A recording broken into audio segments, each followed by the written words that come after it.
Mais on va finir par être Oui, tous allez, d'accord, Monsieur vous le allez Président. voir. Monsieur Marbeuf, vous avez la parole. Merci, Monsieur le Président. Le débat a largement eu lieu ce matin par l'intervention de Madame Le Callennec, puis des différents groupes. Donc mes propos vont être relativement courts. Tout d'abord, je voulais revenir sur l'énergie en Bretagne et l'autonomie énergétique de la Bretagne. Même si j'en conviens, et je suis d'accord avec Isabelle Le Callennec, le pacte électrique breton date 2010. C'est loin, mais vous savez que sur les grands projets, 10 ans, c'est court. Et qu'est-ce que je constate en 2010? Unanimité, pacte électrique et énergétique breton, unanimité. Quand nous avons mis à l'intérieur du pacte énergétique breton le mixte énergétique avec les énergies renouvelables, que ce soit l'éolien terrestre ou l'éolien en mer, le photovoltaïque, nous y avons mis aussi, et nous étions favorables, et je maintiens, notre groupe est toujours favorable, à la centrale à gaz à Landivisiau, parce qu'il y a des pointes qu'il faut gérer. Il y avait aussi, tout le monde s'en souvient, la consolidation du réseau physique, ce qui a été aujourd'hui réalisé. Qu'est-ce que nous avons constaté en 2011 quand le projet éolien offshore de la baie de Saint-Brieuc a été décidé sous le gouvernement de M. Fillon et la présidence de Nicolas Sarkozy? L'appel d'offres est parti, des contraintes ont été données et il y a eu un résultat. L'appel d'offres, vous le connaissez. Il a fait l'objet de débats. Il y a eu un souci du gouvernement. Qu'a dit le gouvernement? On ne donne pas tout à tout le monde sur toute la France, donc on biaise le résultat de l'appel d'offres.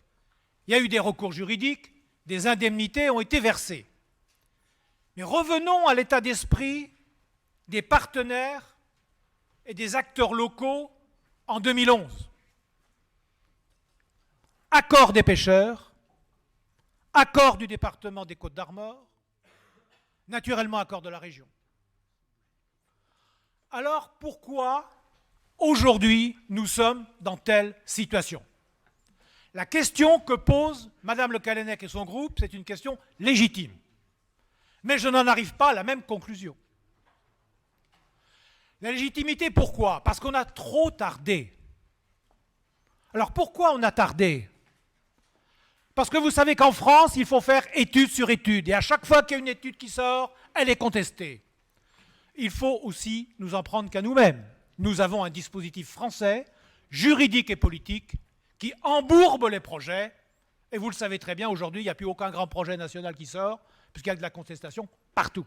Et les maires le savent bien. À chaque fois qu'ils ont un projet, vous avez des pancartes, on vient au conseil municipal et on conteste les décisions. Fermons la parenthèse. Ce projet s'est embourbé. Néanmoins, il demeure d'actualité, car nous devons avoir un mix énergétique breton dans l'objectif du pacte énergétique de 2010. Nous devons garder ce cap.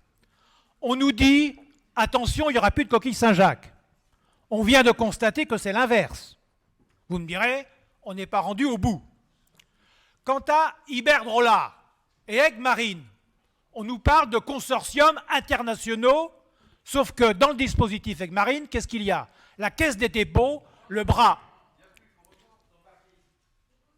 Il y avait dans la définition, excusez-moi, chers collègues du groupe LR, dans l'attribution, merci Madame Le Callennec, dans l'attribution des marchés, la Caisse des dépôts y était. Donc, ça donne une garantie aussi du bras armé de l'État. Il faut le rappeler. Bien. Ils sont partis, très bien, ils sont partis.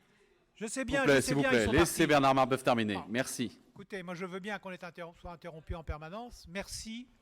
Merci beaucoup. Donc, il y a eu une attribution. Maintenant, on remet en cause des choses. Je sais aussi qu'il y a des élections au comité de pêche. Je sais qu'un certain nombre de personnes étaient sur des listes électorales. Et c'est normal, c'est la démocratie. C'est la démocratie. Bien, je voulais simplement poser les choses. Nous avons besoin du pacte énergétique breton qui comprenait l'éolien offshore. Nous partageons cette optique. Par contre, nous devons, et Monsieur le Président, nous vous avons interpellé et vous nous avez donné des garanties. La région doit plus s'impliquer sur ce dossier. C'est une évidence. Vous avez pris l'initiative de l'intercommission, c'est bien. Mais je partage aussi les soucis du fait que cette intercommission ne doit pas non plus aller à la vitesse de l'escargot. Elle doit prendre ses marques, régulièrement convoquer ses membres pour faire en sorte que la plupart des personnes concernées soient naturellement auditionnées et tous ceux qui le souhaitent naturellement. Donc nous comptons sur vous. Par contre, je souhaiterais, Monsieur le Président, que vous preniez publiquement l'engagement de la durée de cette intercommission, qui va naturellement aller plus loin qu'une mission d'information qui est cadrée dans le temps. Donc prenez un engagement sur la durée, prenez un engagement sur votre implication, car la région ne doit pas laisser passer ce dossier. Il crée des difficultés qui sont réelles, il ne faut pas les nier, mais nous devons garder le cap. Vous pouvez compter sur notre groupe, nous soutenons cette approche, comme nous avons eu de Monsieur le Président des garanties sur votre implication. Nous ne voterons pas la mission. Et je dirais même plus, pourquoi nous ne voterons pas cette mission? Parce que je pense personnellement qu'une mission d'information et d'évaluation doit davantage être priorisée sur des politiques publiques régionales. Je l'ai dit à mon collègue Salier Dupin tout à l'heure. Pourquoi?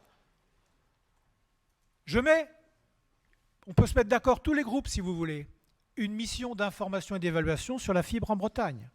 Là, ça aurait du sens. Là, ça aurait du sens parce que c'est une compétence régionale. Mais n'oublions jamais que les attributions des marchés, telles qu'elles ont été effectuées, c'est strictement une décision de l'État au plus haut lieu, que nous suivions cela, que nous ayons un rendez-vous avec nos populations et nos partenaires, oui, mais je pense, Monsieur le Président, que l'intercommission est le meilleur dispositif. Donc, nous voterons contre la mission proposée. Et Monsieur le Président, nous comptons sur vous. Merci, Monsieur le Président. Merci à vous.